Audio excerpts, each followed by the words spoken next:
اور اس کو نکال دینا ہے، زکوٰۃ دے دینی ہے۔ پھر آگے کہا وَلَا تُسْرِفُوا إِنَّهُ لَا يُحِبُّ الْمُسْرِفِينَ، اسراف مت کرو، اللہ اسراف کرنے والوں کو پسند نہیں کرتا ہے۔ اب اس کے بعد حرام چیزوں کا تذکرہ ہوا کچھ، جیسے مردار حرام، سور کا گوشت حرام، خون حرام، غیر اللہ کے نام پر جو ذبح کیا جائے وہ حرام۔ اور اس کے بعد وصیتیں ہیں، 10 وصیتیں ہیں، جیسے اللہ کے ساتھ کسی کو شریک نہیں کرنا ہے۔ پھر اس کے بعد کہا جا رہا ہے ماں باپ کے ساتھ احسان کرو، ماں باپ کے ساتھ بدسلوکی مت کرو۔ پھر اسی طرح اولاد کو قتل مت کرو، وَلَا تَقْتُلُوا أَوْلَادَكُم مِّنْ إِمْلَاقٍ نَحْنُ نَرْزُقُكُمْ وَإِيَّاهُمْ، ہم تم کو بھی کھلاتے ہیں ان کو بھی کھلاتے ہیں، کھانے کے ڈر سے قتل مت کرو۔ آج دیکھ لیجیے پیٹ ہی میں مارا جا رہا ہے۔ پھر اسی طرح یہ کہا بے حیائی کے کام مت کرو، چاہے وہ چوری چھپے کرو یا دکھا کر کرو، بالکل مت کرو، قریب ہی مت جاؤ۔ پھر کہا قتل مت کرو۔ اس کے بعد کہا جا رہا یتیموں کا مال مت کھاؤ۔ پھر اس کے بعد یہ کہا جا رہا ناپ تول پورا کرو۔ پھر اسی طرح کہا جا رہا بات کرتے وقت انصاف کو مد نظر رکھو، وَإِذَا قُلْتُمْ فَاعْدِلُوا۔ پھر کہا جا رہا اللہ کے عہد کو پورا کرو، وَبِعَهْدِ اللَّهِ أَوْفُوا، یہ وصیت نمبر 9 ہے۔ وصیت نمبر 10 یہ ہے وَأَنَّ هَذَا صِرَاطِي مُسْتَقِيمًا فَاتَّبِعُوهُ، یہی میرا سیدھا راستہ ہے، تم اسی کی پیروی کرو۔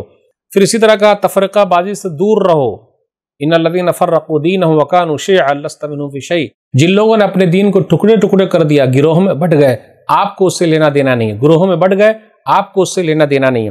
اور اس کے بعد کہا جا رہا ہے یہی کہ اسلام ہی سیدھا راستہ ہے، اور نبی صلی اللہ علیہ وسلم سے کہا جا رہا آپ کہیے قل ان صلاتی و نسکی و محیای و مماتی للہ رب العالمین لا شریک لہ وبذلک امرت وانا اول المسلمین، آپ کہہ دیجئے میری نماز، میری قربانی، میرا جینا، میرا مرنا سب رب العالمین کے لیے، اس کا کوئی شریک نہیں، مجھے اسی کا حکم دیا گیا ہے اور میں مسلمانوں میں پہلا مسلمان ہوں۔ میری زندگی کا مقصد تیرے دین کی سرفرازی، میری زندگی کا مقصد تیرے دین کی سرفرازی، میں اسی لیے مسلمان، میں اسی لیے نمازی۔ اب اس کے بعد کہا جا رہا قیامت کے دن کوئی کسی کا بوجھ نہیں اٹھائے گا۔ تو یہاں جو ہے سورہ نام سورہ نمبر 6 مکمل ہو گئی۔ اب اس کے بعد سورہ اعراف سورہ نمبر 7، یہ مکی سورہ ہے، اس کے اندر 206 آیتیں ہیں، 24 رکوع ہے۔ اس کے اندر 5 باتیں کافی اہم ہیں۔ اللہ کی نعمتوں کا ذکر ہے، 4 ندائیں جیسے یا بنی آدم، اے آدم کی اولاد، یہ 4 مرتبہ آیا ہے۔ پھر جنتیوں اور جہنمیوں کا تذکرہ ہے، اللہ تعالیٰ کی قدرت کے دلائل ہے، اور 5 قوموں کا ذکر ہے۔ تب آئیے دیکھتے ہیں چلے اللہ کی نعمتوں کے ذکر میں کیا کیا ہے۔ قرآن کریم کا ذکر ہے، زمین میں ٹھہرنے کا ذکر ہے، انسان کی پیدائش کے بارے میں ذکر ہے، پھر انسان کو کس طریقے سے فرشتوں نے سجدہ کیا اس کا ذکر ہے۔ الف لام میم صاد، اس کا معنی اللہ ہی کو معلوم، کتاب انزل الیک، آپ کے اوپر کتاب اتاری گئی ہے۔ پھر اس کے بعد بیان کیا جائے اتبعوا ما انزل الیکم من ربکم ولا تتبعوا من دونہ اولیاء، جو چیز آپ کے اوپر اتاری گئی ہے آپ اس کی پیروی کیجئے، دوسرے اور چیزوں کی پیروی نہ کیجئے۔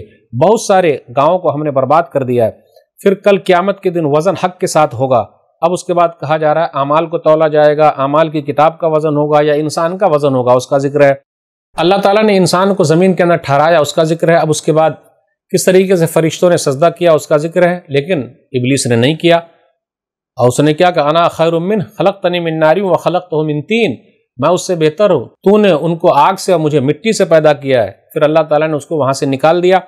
ابلیس کو حکم اس لیے تھا من باب التغلیب، جبکہ وہ فرشتہ تو نہیں ہے، جناتوں میں سے تھا، لیکن رب سے مہلت مانگ لی۔ رب نے کہا جا تجھے مہلت ہے۔ تو جب اللہ تعالیٰ ابلیس کو مہلت دے سکتے ہیں دنیا میں، تو کیا ہم اور آپ گناہگار جو ہیں اللہ ہماری نہیں سنیں گے؟ اللہ سنتے ہیں، اللہ سب کو مہلت دیتے ہیں، تو مہلت سے فائدہ اٹھائیے، اور اللہ معاف کرتے ہیں اپنے بندوں کو۔ پھر اس کے بعد شیطان نے بہکایا آدم و حوا کو، اس کا ذکر ہے وَقَاسَمَهُمَا إِنِّي لَكُمَا لَمِنَ النَّاصِحِينَ، قسم کھا کے کہا۔ تو بھولے بھالے آدمی کے سامنے اگر کوئی آدمی قسم کھا کے بات کرے تو بیچارے لوگ ان کے دھوکے میں آ جاتے ہیں۔ بالآخر کیا ہوا؟ جنت سے نکال دیے گئے آدم و حوا، دنیا کے اندر آ گئے۔ ان دونوں نے دعا کی، قالا، دونوں نے دعا کی ربنا ظلمنا انفسنا وَإِن لَّمْ تَغْفِرْ لَنَا وَتَرْحَمْنَا لَنَكُونَنَّ مِنَ الْخَاسِرِينَ، دونوں نے دعا کی ہے، اے ہمارے رب ہم نے اپنے نفس کے اوپر ظلم کیا، اگر تو نہیں بخشے گا، رحم نہیں کرے گا، تب تو ہم گھاٹا پانے والے میں سے ہو جائیں گے۔ اس کے بعد اللہ نے کہا یا بنی آدم، اے آدم کی اولاد، آیت نمبر 26 میں بھی کہا، 27 میں کہا، 31 میں کہا، 35 میں کہا۔ آیت نمبر 26 میں کہا اے آدم کی اولاد ہم نے تمہارے لیے لباس اتارا ہے، وہ تمہارے پردہ پوشی کرتا ہے۔ تو شیطان کا کیا کام ہے؟ ننگا کر دینا۔ اس لیے دوسری آیت جو آیت نمبر 27 کے اندر بھی کہا اے آدم کی اولاد، شیطان دھوکے میں نہ ڈال دے، جس طریقے سے تمہارے ماں باپ کو یعنی آدم و حوا کو دھوکے میں ڈال دیا تھا اور کپڑے نکلوا دیا تھا، اس لیے ذرا سنبھل کے رہنا۔ تو لباس خوبصورتی کے لیے، زینت کے لیے، شیطان کے بہکامے میں نہیں آنا، اس سے بچنے کی تلقین کی جا رہی ہے۔ انہ یراکم ہوا وقبیلہ من حیث لا ترونہم، بے شک وہ ان کا قبیلہ تم کو دیکھتا ہے لیکن تم لوگ ان کو نہیں دیکھتے ہو۔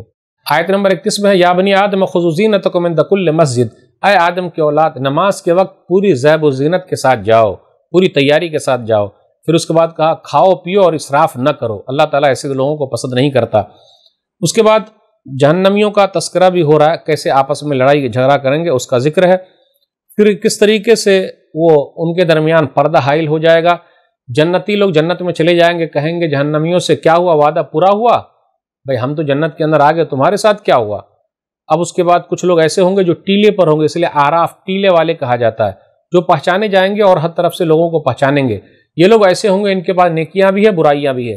جہنمی لوگ جنتیوں کو پکاریں گے اور کہیں گے، کیا کہیں گے؟ ہمیں پانی پلاؤ، انفیضوا علینا من الماء ومما رزقکم اللہ قالوا ان اللہ حرمہما علی الکافرین، کہ اللہ تعالیٰ نے کھانا پینا کافروں پر حرام کر دیا ہے۔ اب غور کرتے ہوئے چلیں، اگر کھانا نہ ملے تو چلے گا، لیکن اگر پانی نہ ملے تو پریشانی بہت زیادہ ہے۔ اور اس کے بعد اللہ تعالیٰ کی قدرت کے دلائل بیان کیے جا رہے ہیں کہ آسمان و زمین کو اللہ نے پیدا کیا، اللہ تعالیٰ بارش نازل کرتا ہے، مردہ زمین کو زندہ کرتا ہے۔ اب اس کے بعد 5 قوموں کے واقعات اس سورہ کے اندر بیان کیے گئے ہیں۔ آیت نمبر 59 سے 64، 6 آیتوں میں نوح علیہ السلام اور ان کی قوم کا تذکرہ ہے۔ ایک اللہ کی طرف بلایا، قوم نہیں مانی۔ 5 نیک لوگ جو تھے، ود، سوا، یغوث، یعوق، ان کی وہ عبادت کرتے تھے، پوچھتے تھے، اللہ نے ان سب کو ڈبو دیا۔ اب اس کے بعد ہود علیہ السلام کی قوم عاد کا تذکرہ ہے۔ آیت نمبر 65 سے آیت نمبر 72 کے درمیان 8 آیتوں میں ہود علیہ السلام قوم عاد کی طرف آئے۔ قوم عاد دنیا کی طاقتور قوم تھی، لیکن وہ لوگ نہیں مانے، ایک اللہ کو نہیں مانے، اپنی طاقت پر گھمنڈ کیا۔ قوم عاد کا مسکن رہنے کی جگہ وہ یمن کا علاقہ ہے، پہاڑیوں کے اندر۔ وہ لوگ جسمانی طور پر بھی بہت سخت تھے، پھر اللہ تعالیٰ نے ان لوگوں کو پکڑ لیا۔ تیز آندھی چلی، 7 رات اور 8 دنوں تک کھوکھلے تنے بن گئے۔ اب اس کے بعد صالح علیہ السلام کی قوم سمود کا تذکرہ ہے۔ آیت نمبر 73 سے 79 تک 7 آیتوں میں ہے۔ وَتَنْحِتُونَ الْجِبَالَ بُيُوتًا، وہ لوگ پہاڑوں میں گھر بنا لیتے تھے۔ تو مدائن صالح سعودی عرب کے اندر موجود ہے۔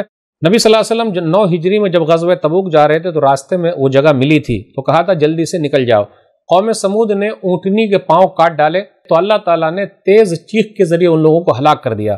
اب اس کے بعد لوط علیہ السلام کا ذکر ہے، ان کی قوم کا 5 آیتوں میں۔ آیت نمبر 80 سے آیت نمبر 84 کے درمیان صدوم کا علاقہ جو فلسطین کا علاقہ ہے، یہ دنیا کی پہلی قوم تھی جو مرد سے خواہش پوری کرتے تھے، اس کا ذکر ہے۔ آج بھی جو کوئی ایسا کرے گا تو اللہ تعالیٰ ان کو پکڑ لیں گے۔ تو یہ دنیا کی پہلی قوم ہے جس نے یہ برائی ایجاد کی ہے۔ افسوس کے ساتھ کہنا پڑتا ہے دنیا کے اندر یہ برائی ہے، ہوموسیکشوالٹی جن کو کہا جاتا ہے، اللہ تعالیٰ پکڑیں گے۔ جس طریقے سے قوم لوط کو برباد کر دیا ہے، اللہ ان کو بھی برباد کر سکتا ہے، اس لیے لوگوں کو ڈرنا چاہیے۔ اب اخیر میں اس پارے کے بیان کیا جا رہا ہے شعیب علیہ السلام اور ان کی قوم کا تذکرہ ہے۔ آیت نمبر 85 سے آیت نمبر 93 کے درمیان ہے، لیکن اس پارے میں صرف 3 ہی آیتیں ہیں، 85، 86 اور 87، کہ ایک اللہ کی طرف بلایا، یہ لوگ ناپ تول میں کمی کرتے تھے، اس سے لوگوں کو روکا۔ اب اس کے بعد کیا ہوا اس کا تذکرہ ہم 9ویں پارے کے شروع میں بتائیں گے۔ آج کے درس میں بس اتنا ہی، تب تک انتظار کیجیے۔ اللہ سے دعا ہے کہ اللہ تعالیٰ ہم لوگ قرآن کریم کو پڑھنے، سمجھنے، عمل کرنے اور لوگوں تک پہنچانے کی توفیق دے، آمین۔ والسلام علیکم ورحمۃ اللہ وبرکاتہ۔ آپ اپنی زکوٰۃ، صدقات اور عطیات دیے گئے اکاؤنٹ نمبر یا QR کوڈ سکین کے ذریعے یا پھر گوگل پے کے ذریعے بھی بھیج سکتے ہیں۔